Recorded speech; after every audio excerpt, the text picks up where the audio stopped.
విజయశ్రీ గారు నమస్కారం అండి. నమస్కారం శ్రీలక్ష్మి గారు. విజయశ్రీ గారు, మనం దేవీ నవరాత్రుల్లో 10వ రోజుకి వచ్చేసాము. ఈరోజు అవతారము మహిషాసుర మర్దని. అమ్మవారి అలసిపోయి ఉంటుందండి. రోజుకొక అవతారం ఎత్తి దుష్ట సంహారం, రాక్షస సంహారం మన కోసం ఎంత చేసిందండి. ఆమెని ఎంత వేడుకోవాలి, మనం ఎంత వేడుకోవాలి. మహిషాసుర మర్దని విశేషాలు చెప్పండి. ఆమెకి ఏ చీర ఇష్టమో, ఆవిడ 9 రోజులుగా యుద్ధం చేసి ఈసారి విశేషమైన దసరాలు కనుక ఆవిడ 9 రోజులు యుద్ధం చేసి ఇవాళ 10వ రోజుకి వచ్చాం మనం. అందుకని మహిషుడు అనేటువంటి రాక్షసుడిని ఆవిడ సంహరించి, ఆవిడ మీరన్నట్టు చాలా అలసిపోయింది. మనం 10 రోజులు పూజ చేసుకొని మనం అలసిపోయి ఉన్నాం. కాకపోతే ఆవిడ అలసిపోయినా మనం అలసిపోయినా పండగ అనే ఉత్సాహం అయితే మనకి ఎప్పుడు ఉంటుంది. ఆవిడని పూజించడానికి మాత్రం ఎప్పుడు అలసిపోం మనం. ఎప్పుడు అలసిపోం. ఆమె శక్తి ఇవ్వాలి మనకి. ఆ శక్తి ఇస్తుందండి, స్త్రీలందరికీ విశేషంగా ఇస్తుంది. ఎందుకంటే స్త్రీలకి ఏ పనైనా వదులుకుంటా కానీ పూజ వదులుకోరు. పూజ అయిన తర్వాత ఏదో ఒకటి విశేషమైన పూజలు అసలు వదలు. ఈ 9 రోజులు అసలు వదలరు వాళ్ళు. అందుకని స్త్రీలందరికీ కూడా ఒక అత్యద్భుతమైనటువంటి ఆకర్షణ ఉన్నది ఈ నవరాత్రుల్లోనే. అవునండి. శ్రావణ మాసం పూజ తర్వాత ఈ 9 రోజుల పూజల్లో విపరీతమైన శక్తి ఆకర్షణ ఉన్నది. శక్తి పూజలు కదా, అందుకని ఆకర్షణ సమానంగా ఉంటుంది. శ్రావణ మాసం అంతా మనం ఐశ్వర్య పూజలు చేసుకుంటాము, ఆనందంగా ఉల్లాసంగా చేసుకుంటాం. శక్తి పూజలు అనేటప్పటికి చాలా శ్రద్ధగా, శక్తి కావాలి కదండి. యముడు దంష్టలు తెరిచి రెడీగా ఉన్నాడు. మరి ఆయన దంష్టల బారి పడకుండా మనందరం ఆయురారోగ్యాలతో ఉండాలి అంటే మరి శక్తి కావాలి కదా. అందుకే అమ్మవారిని శక్తి పూజలు చేసి మనం వేడుకోవటం. ఇక్కడండి మహిషాసుర మర్దని అనేటువంటి పేరు ఎందుకు వచ్చిందే, మహిషుడు అనే ఒక అసురుడు ఉన్నాడు. అసురుడు అంటే రాక్షసుడు. మహిషుడు అనే ఒక రాక్షసుడు ఇంద్రుడితో యుద్ధం చేశాడు.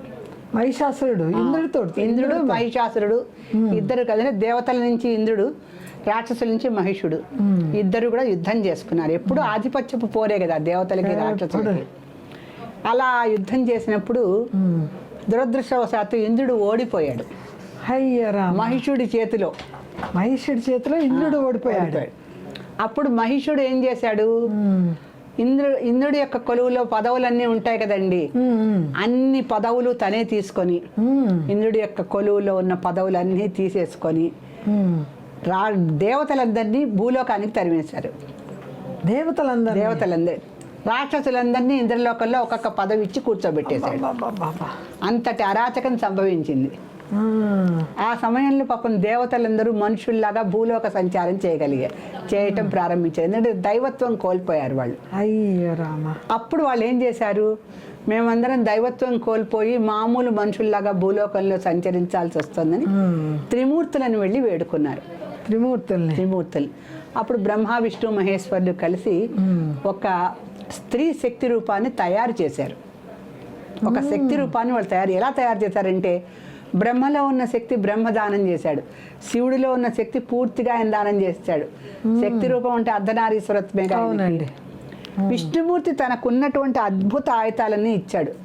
తర్వాత వరుణుడు, ఇంద్రుడు, కుబేరుడు, ఒకళ్ళేంటి అందరూ 33 కోట్ల మంది దేవతల్లో ప్రధానమైనటువంటి దేవతా సంఘాలన్నీ వచ్చి వాళ్ళకున్నట్టు సముద్రుడు కూడా చివరికి తీసుకొచ్చేసి మంచి మంచి కుండలాలు అవి ఇచ్చి వెళ్తారు. అవన్నీ ధరించిన వాళ్ళకి విజయం తప్ప అపజయం ఉండదు. అలా సముద్రుడు దగ్గర నుంచి కుబేరుడు, యక్షుడు, ఇంద్రుడు, చంద్రుడు, మళ్ళీ విష్ణుమూర్తి, శివుడు, బ్రహ్మ, అందరు దేవతలు 3 దేవతలు వాళ్ళకున్న శక్తులన్నీ ధారపోసి ఒక స్త్రీమూర్తిని తయారు చేస్తారు.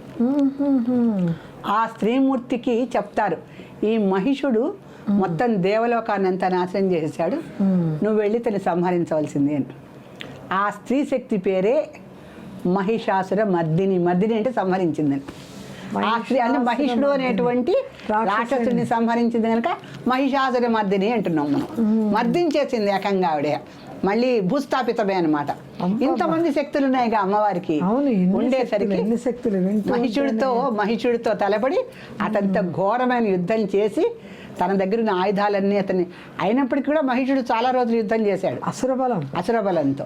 తర్వాత అతన్ని చాలా దారుణంగా మర్దించేసింది తన పాదాలతో. మహిషాసుర మర్దిని అంటే పాదాల కింద వేస్తారు చూడండి, అవునండి, తన తొక్కి అందుకే పెట్టి. మర్దిని కాళ్ళతో మర్దించేసి పారేసింది ఆయన తన శక్తి పరాక్రమాలతో.